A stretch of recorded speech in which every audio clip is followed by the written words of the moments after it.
Welcome to this explainer. We are diving straight into the extremely high stakes reality of extreme altitudes. And let me tell you, the 2026 Everest season is setting off some major alarm bells.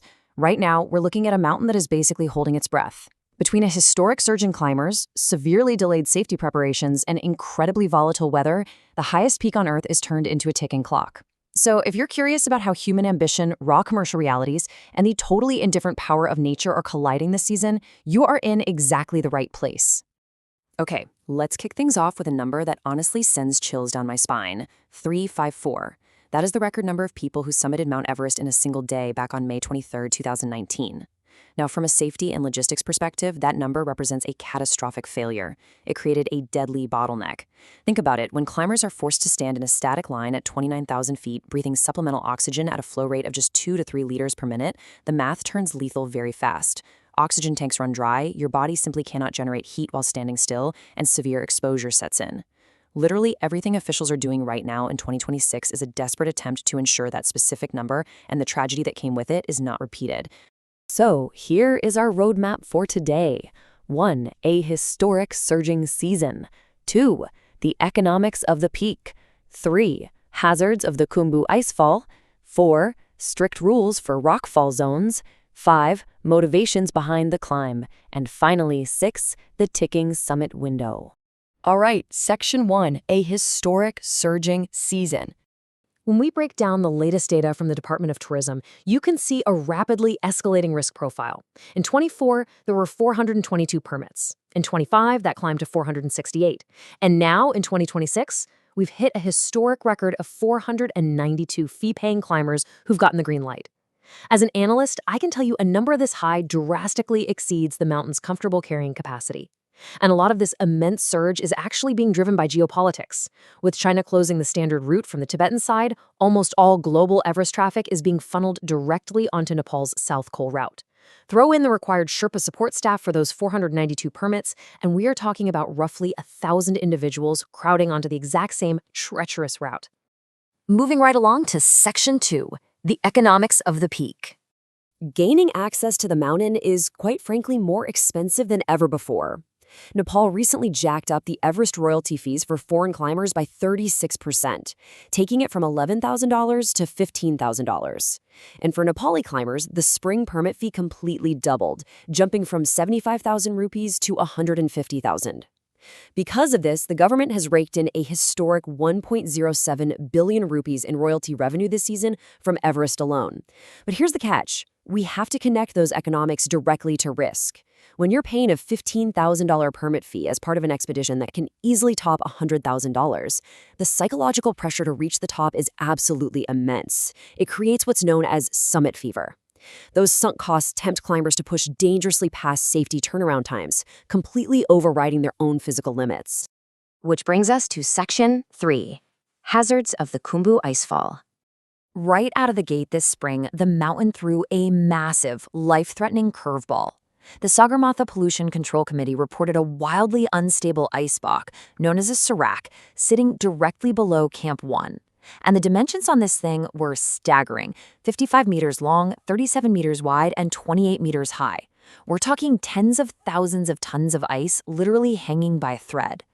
This structure was so sketchy, it completely stalled route-fixing operations for 19 critical days.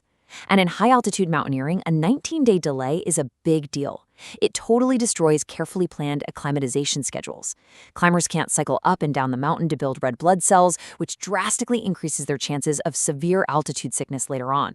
And that delay? It wasn't just an inconvenience. It was incredibly dangerous.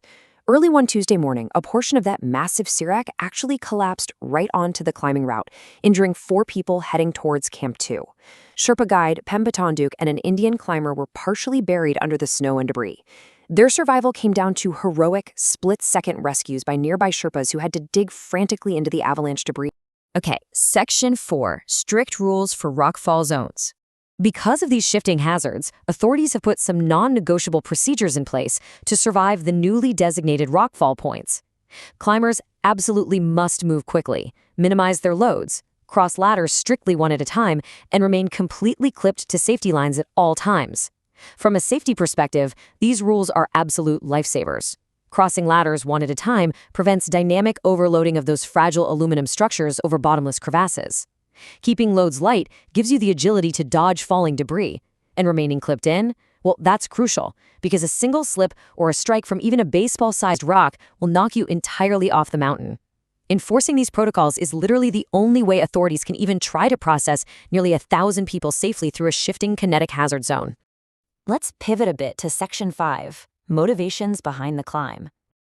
Who actually takes on this kind of risk, and why? We've got some incredible stories on the mountain this year.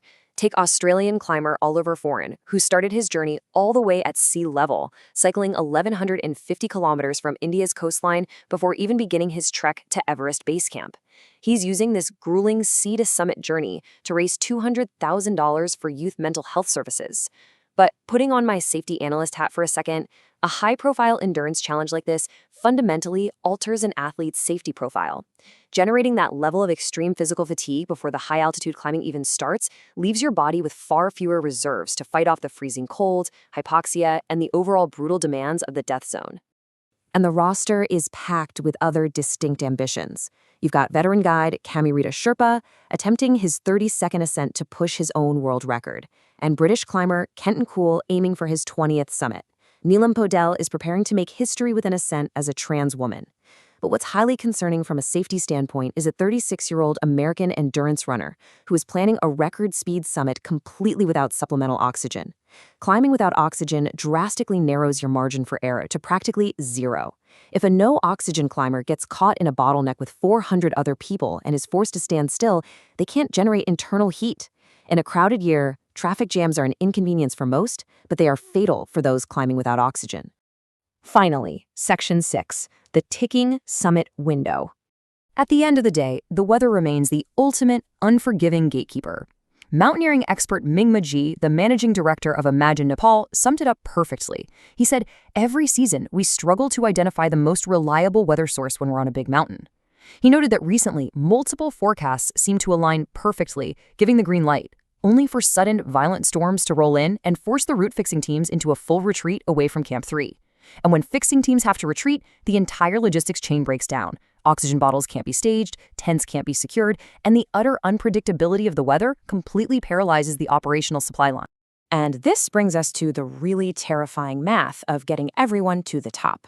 Safety analyst Ang Sharing Sherpa stated that if the weather behaves well, managing around 200 climbers a day is possible. Let's analyze that for a second. We have 492 permitted climbers, plus their required Sherpa support. That creates a pool of roughly 1,000 people waiting to push for this summit. 1,000 people divided by a maximum daily capacity of 200 means we need an absolute minimum of 5 consecutive days of perfect weather just to avoid catastrophic bottlenecks.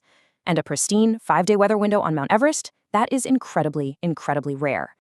So when you lay out the timeline, you can see exactly how this tension is building. Because of that initial 19-day delay caused by the massive ice block, the icefall route only opened on April 28th. Favorable forecasts for setting up Camp 4 didn't even hit until May 8th and 9th. This compressed schedule pushes the very first major summit window into the May 18th to 22nd block, and immediately following that, May 22nd and 23rd. Those are the exact dates of the deadly 2019 bottleneck. Because of all the early hazards and delays, we've got almost 500 climbers dangerously squeezed into a narrow weather window that aligns perfectly with the historic period of peak congestion risk. It's, quite literally, the exact scenario safety planners fear the most. So, as we wrap up the facts in this explainer, the safety data really leaves us with one haunting question. We've got strict new protocols, heroic Sherpa guides performing manual rescues, and record levels of funding flowing into the system. But with 492 permits effectively doubling the human presence on the route, combined with a rapidly shifting weather window, can human logistics ever truly tame the terrifying, indifferent power of the world's tallest peak? It's a massive, high-stakes waiting game playing out in the death zone right now, and I know I'll be watching the summit closely. Thank you so much for joining me today.